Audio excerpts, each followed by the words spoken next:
moi, la première, c'est l'adaptabilité, c'est-à-dire qu'il va falloir savoir s'adapter en fonction du public qu'on a, si c'est un enfant, une personne âgée, en fonction de ses problèmes aussi.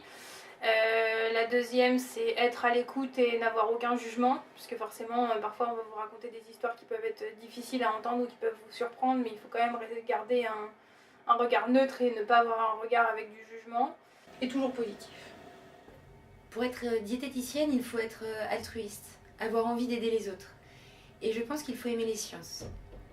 Selon moi, il faut être pédagogue, il faut savoir adapter son discours à tous les patients, s'adapter aussi à ses habitudes alimentaires, inclure la notion de plaisir, qu'il ne faut surtout pas oublier. Et puis voilà, savoir écouter, il y a un peu de psychologie. Il y a des personnes qui vont venir vous voir parce que tout simplement elles ont envie de parler et elles n'osent pas aller voir une psychologue. Donc il faut vraiment écouter les patients, être à leur écoute et s'adapter à eux. Les qualités pour être un bon diététicien, c'est la première qualité, c'est l'écoute. Être hyper à l'écoute, écoute active, prendre bien en considération tout au niveau du bilan du patient.